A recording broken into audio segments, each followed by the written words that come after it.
आज की बात देख रहे हैं आप श्रृंगीरामपुर में लगने वाले मेले की। महाशिवरात्रि पर जो मेला लगता है उसकी शुरुआत जो है वो हो चुकी है। कल से कांवड़ियों के आने का सिलसिला शुरू हो जाएगा। मध्य प्रदेश के मुरैना, ग्वालियर, भिंड आदि जनपदों से यहाँ पर दूर दूर प्रदेशों से भी जो कांवड़िए हैं वो आते हैं। लेकिन ऐसे में श्रृंगीरामपुर घाट पर इस वक्त मौजूद है और यहाँ पर सिर्फ अव्यवस्थाओं का ही बोलबाला है। रास्ता जो है वो अभी तक सही नहीं करवाया गया है और तमाम जो गड्ढे हैं वो रास्ते में पड़ रहे हैं। और कहीं ना कहीं जो सूचना है वो ये भी मिल रही है कि दुकानदारों से जो यहाँ पर दुकानें लगती हैं उनसे अवैध वसूली भी की जा रही है। इसी की पड़ताल करने के लिए आज हम आए हुए हैं। दुकानदारों से भी बात करेंगे, उनसे भी हम जानेंगे कि आखिर क्या यह पूरा मामला है। अगर वसूली की जा रही है तो आखिर कौन वो लोग हैं जिनके द्वारा ये वसूली की जा रही है और क्या क्या अव्यवस्थाएँ हैं और उसका हल जो है वो किस प्रकार निकल सकता है। इन सब बातों पर जो है आज वो चर्चा रहने वाली है। आज की वो रिपोर्ट हमारी रहने वाली है। जुड़े रहिएगा हमारे साथ में। हमने बताया था कि दुकानदारों से बात करेंगे, उनसे हम जानेंगे कि क्या इस बार माहौल देखने को जो है वो मिल रहा है। तो हमारे साथ में कुछ दुकानदार यहाँ पर मौजूद हैं, हम उनसे बात करते हैं, उनसे शुरुआत करते हैं। दादा क्या नाम है आपका? जी राजपाल। दुकानें जो हैं वो इस बार लगभग लग रही हैं, मेला बिल्कुल कगार पर आ चुका है, कल से शुरुआत जो है वो हो जाएगी। ऐसे में क्या देखने को मिल रहा है यहाँ पर? वसूली कुछ ऐसी? अभी तो वसूली फिलहाल नहीं है। पिछली साल ऐसा हुआ था कि हजार रुपए एक दुकानदार से लिए थे और उसके बाद की हमने घाट की सफाई करवाई, जुताई करवाई है। किसके द्वारा ये वसूली जो है वो की जा रही है? क्या पुलिस विभाग के द्वारा या फिर कुछ? एक दरोगा जी थे और प्लस उनके साथ में एक सिपाही थे और मोनू मिश्रा थे श्रृंगीरामपुर के, वो वसूली करवा रहे थे। एक साथ में वो जो था पैसे लेने वाला था। इस बार भी ऐसा ही कुछ देखने को मिला है? फिलहाल तो अभी नहीं है, फिलहाल आगे का अभी माहौल पता नहीं। आगे लग रहा है। तो फिलहाल यहाँ पर जो पिछली बार की बात की गई है कि पिछली बार ऐसा देखने को मिला था लेकिन अभी तक ऐसा नहीं है। लेकिन कहीं ना कहीं भविष्य में ये चीज़ें होने वाली, क्योंकि अभी मौसम खराब है। मौसम खराब के चलते दुकानदार भी अभी पर्याप्त नहीं आए हैं यहाँ पर। लेकिन जैसे जैसे भीड़ बढ़ेगी वैसे वैसे ही अवैध वसूली करने वाले भी है ना, ये भी यहाँ पर अपना डेरा जमाने का प्रयास करेंगे। लेकिन हमारी जो रिपोर्टिंग है वो यहाँ पर जारी रहेगी। चप्पे चप्पे पर आज की बात की नज़र रहेगी कि अगर अवैध वसूली की तो भैया बाबा जी का जो बुलडोजर है वो हमेशा तैयार रहता है और माफियाओं के लिए विशेषकर तैयार रहता है। फिलहाल और भी लोगों से बात करेंगे, जुड़े रहिएगा हमारे साथ में। लोग हैं वो हमारे साथ में बने हुए हैं, दुकानदार जो हैं उनसे बात कर रहे हैं और यहाँ पर आप देख रहे हैं कि तैयारियाँ जो हैं वो इन लोगों की चल रही हैं दुकान लगाने की। जो बांस बल्ली हैं वो कढ़ाए जा रहे हैं और इन लोगों से भी हम बात करेंगे, इनसे भी हम जानेंगे कि आखिर क्या पिछले वर्ष रहा था, क्या इस वर्ष है, किस प्रकार की जो तैयारी है। इधर ये भैया, इधर ये क्या नाम है आपका? मेरा नाम अजीत है भैया। हाँ इधर आजी, इधर फेस कर लीजिए, डरिए नहीं, कोई उसमें वैसा नहीं है। क्या नाम है आपका? अजीत। कैसा रहा? नीचे उतरो। कैसा रहा था पिछले वर्ष की अगर बात की जाए तो? पिछले वर्ष कछु ना तन्ना चला ही जाता है। मोनू भैया तो वे अपने बता रहे थे कि हाँ ना, हाँ तो बाइक 500 रुपया ले तो पिछली बार 500 रुपये लिए थे। मतलब किसी से 500, किसी से 1000, किसी 700। इस अभी तो शुरुआत हुई नहीं है हालांकि, तो अब ऐसा कुछ ना भैया, अब तो सब कुछ सही है।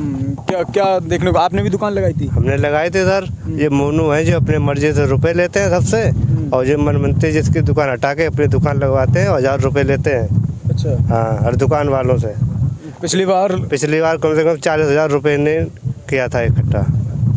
हुआ था और अभी तक ऐसा कुछ देखने को अभी नहीं मिला है? अभी कुछ नहीं। अभी जो दुकानदार जो आते हैं अपनी मर्जी से जो रुपए देते हैं उनको लगवा देते हैं। तो कहीं न कहीं ये जो अवैध वसूली है वो यहाँ पर पिछले वर्ष भी की गई थी और इस वर्ष भी। मेरी दुकान भी आगे लगवा दी थी, वो पीछे करवा दी, दूसरे लगवा दी, ऐसे करते हैं बस। अगर मतलब पीछे अपनी दुकान लगाई हुई है तो दुकान आपकी ना चले तो आगे लगवा दी गई है, ये होता है। पुलिस का भी क्या इन्वॉल्वमेंट रहता है? अब पुलिस का तो पता नहीं क्या होता है और जो सब मेरी जगह पड़ी सब हम लोग दुकानें लगाने देते हैं।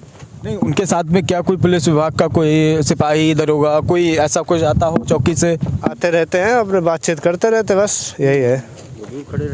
ये देखने वाली बात है कि कहीं ना कहीं पुलिस की भी इस पर मिली भगत जो है वो चलती है, क्योंकि बिना पुलिस के संरक्षण के ये संभव नहीं है। और इसी क्रम में हमारी रिपोर्टिंग जो है वो जारी रहेगी। वीडियो जर्नलिस्ट रजा शर्मा के साथ शिवम शुक्ला, आज की बात। कुछ और जो दुकानदार हैं वो भी हमें मिल गए हैं और उनसे भी हम बातचीत करते हैं, उनसे भी जानते हैं कि आखिर किस प्रकार की यहाँ पर सुविधाएं मिल रही हैं, आखिर मिल रही हैं कि नहीं मिल रही हैं। इन्हीं सब बातों पर बात कर लेते भी। क्या नाम है? अर्जुन पंडित। जय भोले की।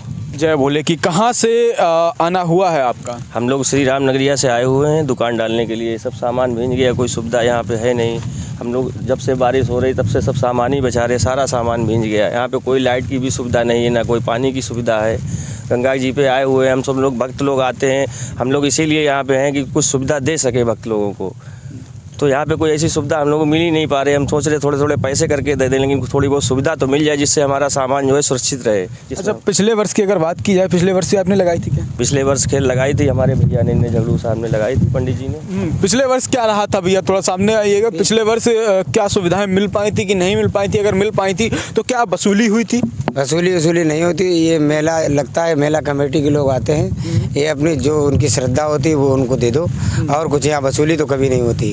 अच्छा, जो आप देते हैं क्या उसकी प्रॉपर रसीद जो है वो आपको मिलती है? रसीद मिलती है, वो अपनी काट के देते हैं। मेला डिपार्ट से जितने रसीद बनाई 151 की 51 की वो मेला डिपार्ट काट के देता है, और कोई वसूली फिलहाल नहीं होती हुई है। इस बार सुविधाओं की अगर बात की जाए, अभी तक कोई सुविधा जो है नहीं मिली। कल से कावड़ियों का आने का सिलसिला लगभग शुरू हो जाएगा। कल से चालू हो जाएगा।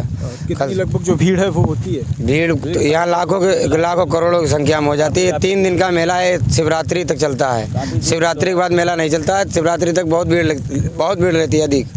अब कोई सुविधा नहीं, ना हैंडपम्प की, ना कोई खाने की, ना कोई पीने की, कोई व्यवस्था ही नहीं। कि कुछ जो है रोड यहाँ पर ऐसी बन जाए, जो कांवरिया आते हैं रोड से, जो पैदल चल के आते हैं, काफ़ी दूर से आते हैं, उन लोगों को कुछ सुविधा नहीं मिल पाती। तो कम से कम रोड बनना चाहिए उन लोगों के लिए, जो गंगा तट पर जो है आ सकें, स्नान कर सकें, अपना जो है भोजन खा सकें, प्रसाद चढ़ा सकें। हम लोग सेवा ही में लगे हुए हैं, तो कम से कम इतना तो कर दीजिए जो यहाँ तक भक्त लोग जो है आ जाएँ, उनको लोगों को रास्ते में भटकना ना पड़े, किसी को कोई दिक्कत ना हो। हम इसी के लिए है, हम लोग भी मदद कर सकें। जब आप लोग मदद करेंगे तो हम लोग भी कर देंगे। ये मेला है इसीलिए, क्योंकि यहाँ पे पावन लोग आते हैं। यहाँ गंगा मैया का मेला लगता है, यहाँ पे काफ़ी समय से मेला लग रहा है, पुस्तकों का मेला लग रहा है, और जो है सुविधाएं सिर्फ थोड़ी सी मिल जाए तो हम लोग थोड़ी सी आराम हो जाए, तो हम लोग भी कुछ सुविधा जो है अपने पास से भी कर सकें। बिल्कुल यही है। जिस प्रकार से हमने बात की थी कि रास्ता बहुत खराब है, बेहद खराब है, बाइक से आने में भी कहीं ना कहीं तकलीफ जो है वो हो रही है, और तमाम कांवड़िये आएंगे, दूर दूर से आएंगे, और ऐसे में जनपद की कहीं ना कहीं वो छवि जो है वो भी धूमिल होती है। संगीरामपुर जिसके विकास की बात की जाती है, तमाम परियोजनाओं की बात की जाती है कि ये होगा, इतने करोड़ यहाँ लगेंगे, इतने लाख यहाँ लगेंगे, लेकिन जो होना चाहिए अभी तक ऐसा कुछ देखने को नहीं मिला है।